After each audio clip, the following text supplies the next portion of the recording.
చేయాలో.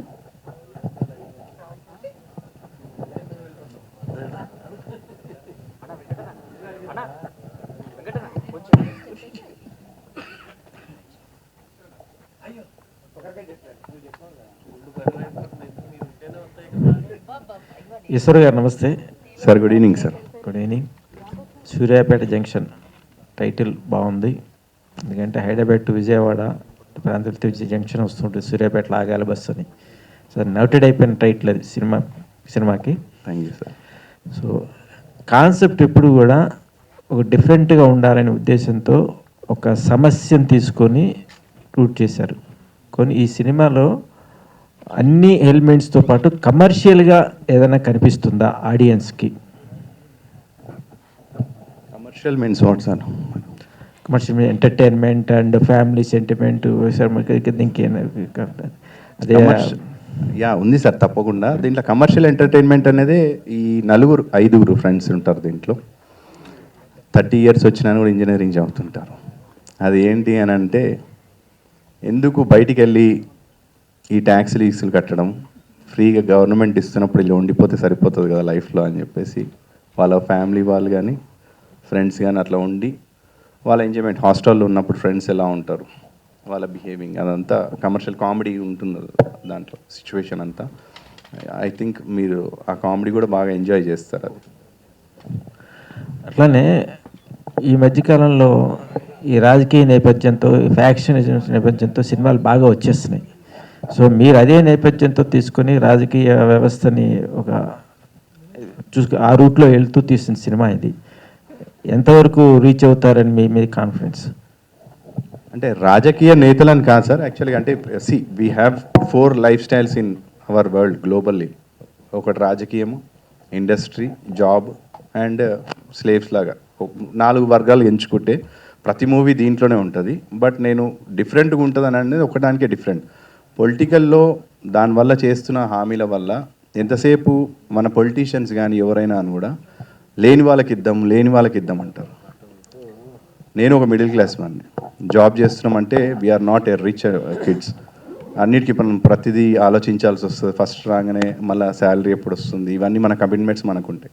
ఎంతసేపు పొలిటికల్ వాళ్ళు వచ్చేసి నేను లేని వాడికి ఇచ్చేస్తా, వాళ్ళకి అది ఇస్తా ఇది ఇస్తా అంటాం. కానీ మిడిల్ క్లాస్ వాళ్ళు ఏంటంటే అడుక్కోలేని బెగ్గర్. తెలుగులో కొంచెం ఘాటుగా చెప్పాలంటే మనం అడుక్కోలేని బిచ్చిపోలం అని అంటాం. ఎంతసేపు మీరు వాళ్ళకే ఇస్తారంటే, because we have right for every vote is the same count. పేదవాళ్ళు వేసినా, మిడిల్ క్లాస్ పేర్లు వేసినా, కుప్ప వాళ్ళు వేసినా అని కూడా అందరిది ఒకటే కౌంట్. ఎంతసేపు నువ్వు లేని వాళ్ళకి వేస్తా అంటే మిడిల్ క్లాస్ వాళ్ళకి ఎందుకు ఇవ్వవు? అసలు ఫ్రీ ఇవ్వాల్సిన అవసరం ఏముంది అని చెప్పేసి అని అంటారు. ఎవరు అవసరం వాళ్ళకి ఇవ్వద్దని చెప్పట్లేదు. వీళ్ళకేం చేస్తున్నాను నేను, house at the father should equally see the children. ఒక్కరికే చూస్తాను నేను, ఇంకొకరికి చూడను అని చెప్పేసి దాంతో ఈ కాన్సెప్ట్ స్టార్ట్ చేస్తాను నేను. మీరు చేసే దానివల్ల మిడిల్ క్లాస్కి ఏం ప్రాబ్లం అవుతుంది, దానివల్ల ఎఫెక్ట్ ఏమవుతుంది అనేది ఒక కాన్సెప్ట్. అది కొత్తగా ఉండదు సార్. అండ్ పొలిటీషియన్స్, ఇందాక మీరు అడిగినట్టుగా పొలిటీషియన్స్ సార్, ఇప్పుడు మనము ఉన్న దాంట్లో ఒక 4-5 వర్గాలు ఉంటాయి, అంటే గ్రూప్స్. మనకు 4-5 వీళ్ళు ఉంటారు, బీజేపీ, కాంగ్రెస్, ఎవ్రీథింగ్ మన దగ్గర ఏమంటే అన్ని. దాంట్లో ప్రతిసారి ఎలక్షన్స్ వచ్చినప్పుడు each MLA, if I'm not wrong, minimum ఒక 50 నుంచి 60 వరకు ఖర్చు పెడతారు ఎలక్షన్స్ వచ్చినప్పుడు. అట్లా దగ్గర 5 మెంబర్స్ని కౌంట్ చేసుకుంటే మనము అక్కడనే 250 వరకు అయిపోతుంది. కానీ మనకే ఓటేస్తాడని వాళ్ళకి భయంతో ఉంటారు. వాళ్ళు గెలుస్తారని వాళ్ళకి కాన్ఫిడెన్స్ ఉండదు కదా ఎవరికి కూడా. కానీ నాకే ఓటేయాలి అనేది ఏంటి అనేది ఈ కాన్సెప్ట్లో ఉంది సార్. ఆ 4 కాంపిటీషన్ ఉన్నా కానీ కూడా నేను వీడికే ఎందుకు వేయాలి, ఆ భయం అనేది సృష్టించడం అనేది ఎమ్మెల్యే ఒక స్ట్రాటజీతో చేస్తాడు. దీంట్లో ఎంత మీరు డబ్బులు ఇచ్చినా అని కూడా నేను అవతల వాడికే వేస్తా, అది ఇవ్వకుండా ఏంటి అనేది ఒక కాన్సెప్ట్ దీంట్లో. అది కొత్తగా నేను చెప్పినాను. కంగ్రాచులేషన్స్ ఈశ్వర్ గారు. Sir thank you. Suryapet junction అనేది ఏపీకి తెలంగాణకి మధ్యలో బోర్డరు.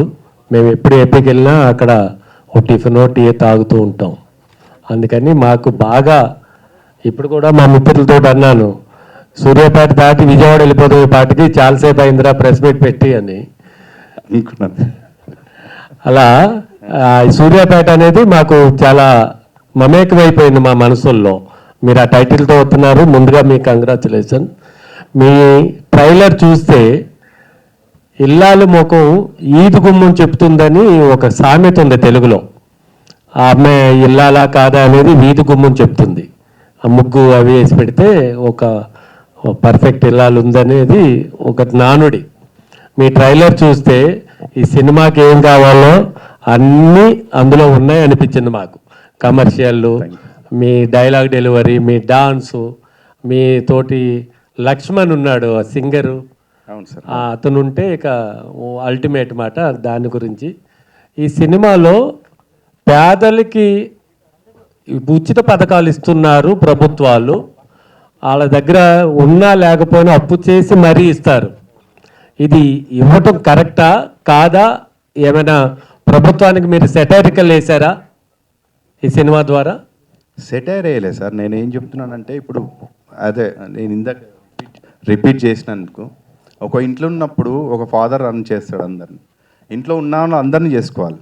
యాజ్ ఏ హౌస్ మన స్టేట్కి సీఎం అని ఎవరున్నాను కూడా పబ్లిక్లో అందరినీ ఈక్వల్గా చూడాలి. కానీ నేను వీళ్ళనే చూస్తాను తోచేవచ్చు కదా. కొంతమంది అడుక్కోలేరు, చెప్పలేరు. ఇప్పుడు ఏదో నేను ఉద్దేశించిన అదే చెప్తున్నాను. ఎంతసేపు నువ్వు ఒకరినే చూడొద్దు, మిడిల్ క్లాస్ కూడా వాళ్ళకి కావాల్సిన అవసరాలు వాళ్ళవి చెప్పాలి. When the all raises petrol rates and మన ఉప్పు పప్పు కూడా ఆల్ రేట్స్ ఆర్ ఇంక్రీజింగ్. కానీ మీరేం చేస్తున్నారు అని అంటే, నేను ఎవరిని ఉద్దేశించో కానీ అట్లా చెప్పట్లేదు. కానీ ఆ బాధ చూసి చెప్తున్నాను. నార్మల్గా ఏంటంటే, ఇప్పుడు మీరు పని చేస్తే మనకు డబ్బులు వచ్చినాయి అనుకోండి సార్, బాగుంటుంది. పని చేయకుండా ఫ్రీగా ఇచ్చినా అనుకో, మనం బయటకు ఎందుకు వెళ్తాం? వెళ్ళాం. సో ఇప్పుడు పేదవాళ్ళకి అన్ని ఇస్తా అంటున్నారు. వాళ్ళ ఇంట్లో కూర్చొని ఏం చేస్తున్నారు? They also talking about real estate. మనకు ఫోన్ ఫ్రీయే కాబట్టి ఫోన్ చేసి వాళ్ళు కూడా కోట్లలో మాట్లాడుతున్నారు. ఎందుకు అంటే వాళ్ళ కడుపు నిండిపోయింది. ఆ కడుపు నిండిపోయినప్పుడు ఇంకోటి పని ఎందుకు చేస్తాడు? కష్టపడేది ఎవరు అంటే మిడిల్ క్లాస్ వాళ్ళు. ఎందుకంటే వాళ్ళు ఖచ్చితంగా వాళ్ళు బయటికి వెళ్ళి చేయాలన్నప్పుడు ఇంట్లో వర్కర్స్ ఉండాలి. ఆ వర్కర్స్ని నువ్వు ఆపేస్తున్నావు. అంటే 100 రూపాయలు వచ్చేటోడు ఇప్పుడు ఎందుకంటే 100 రూపాయలు ఇస్తే రాడు, ఎందుకంటే కడుపు నిండిపోయింది కాబట్టి 500 ఇస్తే వస్తా అంటాడు. అట్లా అని చెప్పేసి మిడిల్ క్లాస్ వాళ్ళు జీతం పెరగదు కదా, అప్పులు పెరుగుతాయి. అందుకనే వర్క్ ఇవ్వండి కానీ సోమరిపోతులు చేయొద్దని. కరెక్ట్ అండి మీరు చెప్పింది. ఇప్పుడు ఊళ్ళల్లో కూలీ దొరకట్లా. ఇప్పుడు భీమవరంలో కానీ అమలాపురం కానీ ఏరియాలో ఒక కూలి పనికి రమ్మంటే ఎవరు రారు. ఇక్కడ ఎక్కువ కూలీలు బీహార్ నుంచి, గుజరాత్ నుంచి వస్తున్నారు. ఈ ఫ్రీ పథకాలకు అలవాటు పడిపోయి వాళ్ళు అసలు పని చేయటం మానేసి, మీరు అన్నది ఎగ్జాక్ట్ మాట, ఎటుపోయి మధ్యలో మధ్యతరగతి వ్యక్తే ఇబ్బందులు పడుతున్నాడు.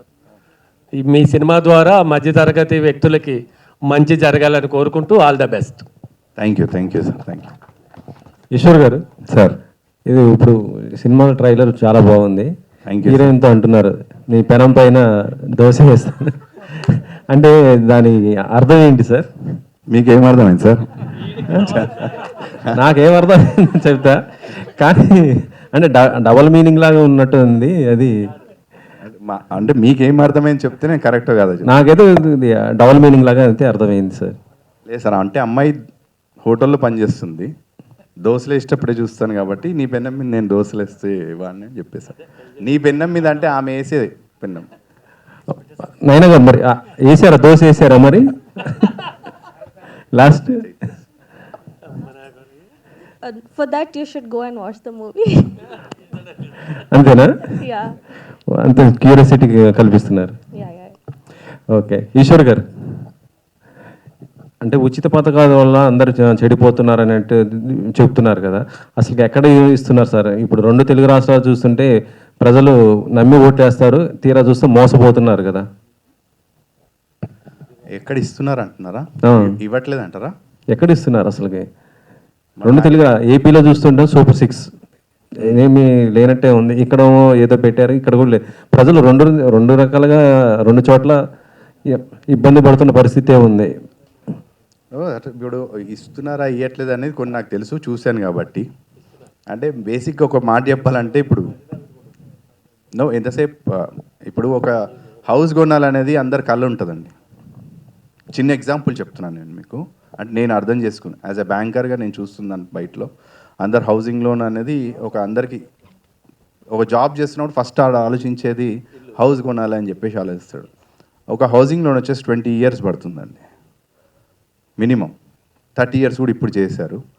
ఆ హౌసింగ్లోనే కళ ఉంటుంది. అది ఒక మిడిల్ క్లాస్ వాడి 40-50,000 అనుకోండి శాలరీ తీసుకున్న దాంట్లో 30,000 దానికే పోతుంది. దాంతో మిగతా దాంట్లో ఖర్చులు ఇర్చులు మళ్ళీ అన్నీ పెరిగిపోతుంటాయి. సడన్గా డబుల్ బెడ్రూమ్ ఫ్లాట్స్ ఫ్రీ అని చెప్పేసి అదే ఏరియాలో 40,000 50,000 గజం ఉన్న ఏరియాలు ఇచ్చేస్తే ఈ వెళ్ళేవాడికి ఏమనిపిస్తుంది మిడిల్ క్లాస్ వాడికి? అరే నేను 20 సంవత్సరాలు కట్టుకోవాలి ఇలాగేమో ఫ్రీగా ఇచ్చేసిందని.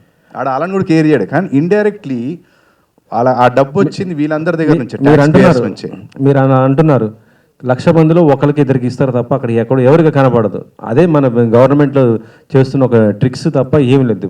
పాలిటిక్స్లో ఆ ట్రిక్స్ అంతే. మళ్ళీ ఇప్పుడు కట్టిన అదంతా కూడా వేస్ట్ కదా. ఎక్కడనే సార్ అలా ఉంటే రోడ్డుకి ఇప్పుడు ఉన్నటువంటి స్కీమ్స్ మొత్తం కూడా మాకు కావాలని రోజు జనాలు ఎందుకు ఇట్లా వెంటబడుతుంటారు? నాకు అనిపించి ఒక కాన్సెప్ట్లో నేను తీసేయండి, ఎవరికి వ్యతిరేకంగా అని చెప్పట్లేదు నేను. అంటే మీరు ఉచిత పథకాల గురించి దాని మీద అంటున్నారు కాబట్టి ప్రజలైతే ఎక్కడ సోమరులు కారు. ఉచిత పథకాలు ఇవ్వద్దని చెప్పట్లేదండి నేను. ఉచిత పథకాలు ఇస్తే వీళ్ళకు కూడా ఏదో ఒకటి చేయాలి. మిడిల్ క్లాస్ ఒక్కరికే చేయొద్దు అంటున్నా నేను. I'm not telling that it is wrong, వాళ్ళకి ఫ్రీ ఇవ్వద్దు అని చెప్పేసి అనట్లేదు.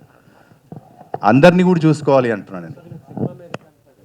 సినిమా కంటెంట్లో నేను అది చెప్పాను కానీ ఇట్ ఈస్ నాట్ మొత్తం పొలిటికల్ మీదనే ఉన్న కంటెంట్ కాదు. సార్ క్వశ్చన్ అడిగాడు కాబట్టి చెప్తాను.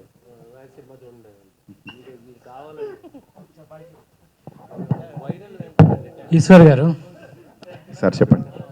ఇప్పుడు సామాన్యుడికి ముఖ్యంగా మీరు ఇందాక అన్నట్టు మధ్యతరగతి వ్యక్తికి ఉచితాలు కొన్ని అవసరం. ఒకటి ఉచిత విద్య, ఉచిత వైద్యం, ఉచిత న్యాయం. ఇవి కాకుండా మిగతాయి వద్దంటున్నారా మీరు సినిమాలో? లేదంటే పర్టికులర్గా ఇవి ఉచితం కావాలంటున్నారా మీరు? యాక్చువల్లీ ఈ సబ్జెక్టు మాత్రమే తీసుకోవడానికి కారణం ఏంటి? అంటే నేను సబ్జెక్ట్ చేయడానికి కారణం ఉంది. ఎందుకనంటే మీరు ఇందాక చెప్పినట్టు that point is there in this movie. ఏంటంటే ఇచ్చే వాళ్ళకి ఫ్రీగా ఏవైతే ఇంపార్టెంట్ అవి ఇచ్చేస్తే అవసరం లేదు మీరు అన్నట్టు.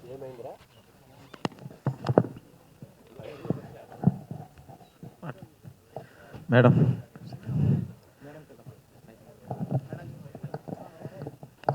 నమస్తే మేడం. నమస్తే సార్. సో ఇవాళ వస్తున్న సినిమాలో హీరోయిన్స్ గ్లామర్ రోల్స్, హరిబురిగా ఉండే డాన్స్ మూమెంట్స్ ఇవన్నీ చేస్తున్నారు. సో సాంగ్స్లో చూపిస్తున్నారు కామన్గా. సో సినిమాలో చూస్తే పల్లెటూరు వాతావరణం, ఆ నేపథ్యంతో చక్కని లంగా ఓణి కట్టుకొని ఒక తెలుగింటి అమ్మాయి ఇట్లా ఉంటుందని నేపథ్యం చేశారు. సో ఈ క్యారెక్టర్ మీకు ఇన్స్పైర్ చేశారా, లేకపోతే డైరెక్ట్ హీరో గారు చెప్పిన ప్రొడ్యూస్ చేశారా? Sorry, little bit I didn't understand. I'm so sorry. Characters I'm still learning Telugu.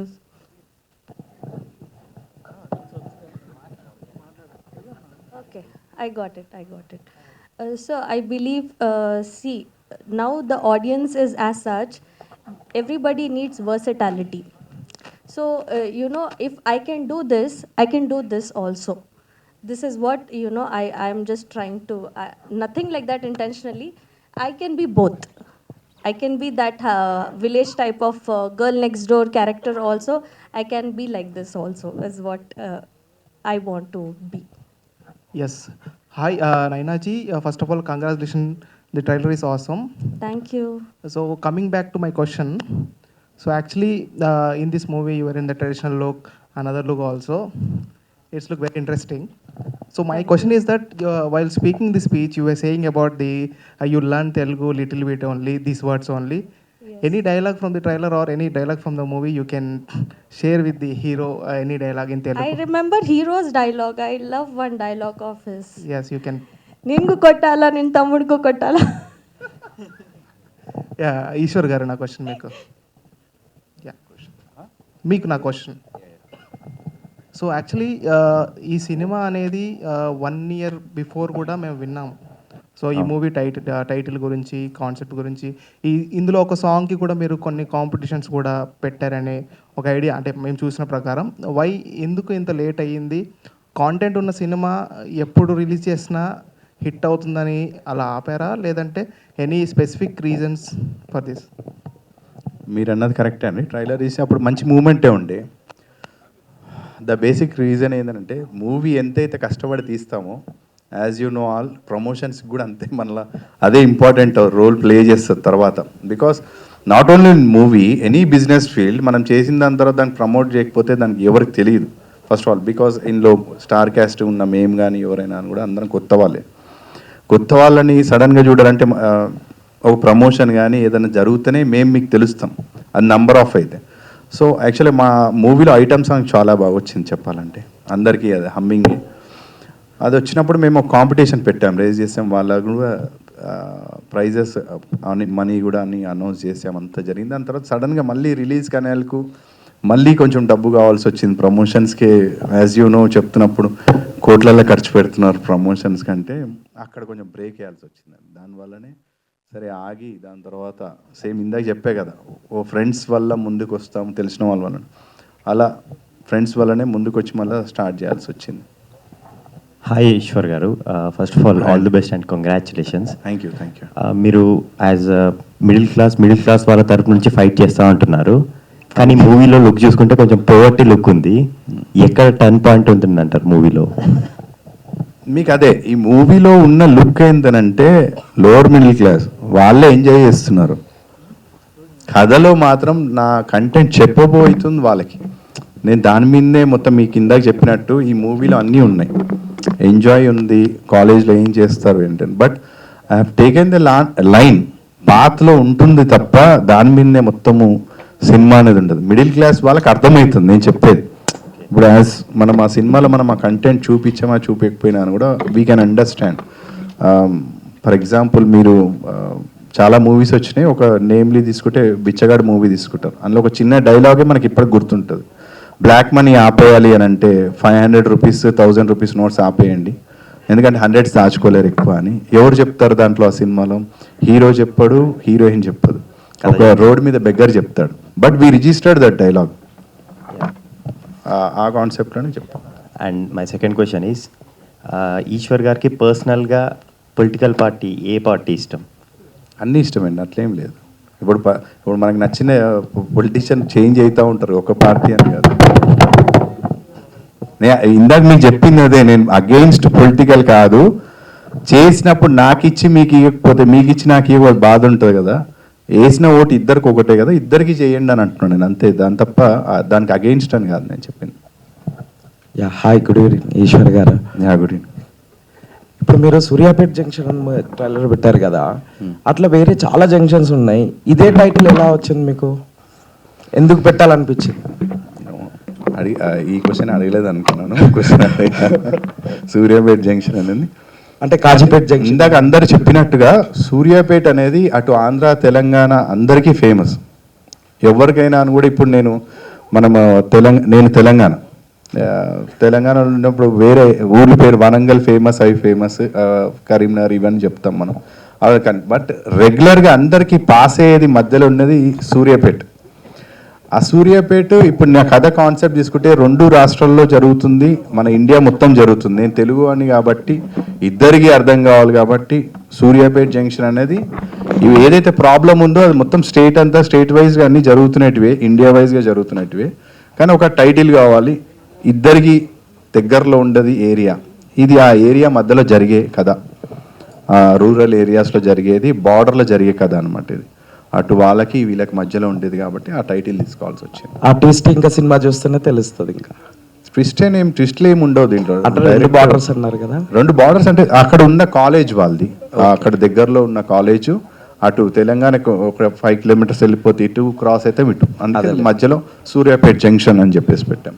ఇప్పుడు మీరు ఇందాక బ్యాంక్ పర్సన్ అన్నారు కదా, మీరు ఇందాక బ్యాంక్ లోన్స్ చేస్తున్నాను ఫస్ట్ నుంచి అని, మరి మీకు సడన్గా ఇంత ఇంట్రెస్ట్ ఎలా వచ్చిందంటే మూవీ మీద? మీ ఎంట్రన్స్ అలా మిమ్మల్ని, మీకు ఇన్స్పిరేషన్ ఎవరు? బ్యాంక్ లోన్స్, బ్యాంక్ అనేది అది ప్రొఫెషనల్. బ్యాంకింగ్ అనేది అవసరం చేయడానికి, సినిమా అనేది ఇంట్రెస్ట్, ఆ చిన్నప్పటి నుంచి ఉన్న ఇంట్రెస్ట్ అంతే. అది ఇక్కడ వరకు తీసుకొచ్చింది. ఓ సినిమా చేసే అంత లోపల నుంచి interest. Very all the best అంటే ఈ సినిమా తోటి మీరు నెక్స్ట్ స్టెప్కి వెళ్ళాలని నిజంగా కోరుకుంటున్నాను. Thank you so much sir. Once again, Deopet Junction, all the best. Thank you.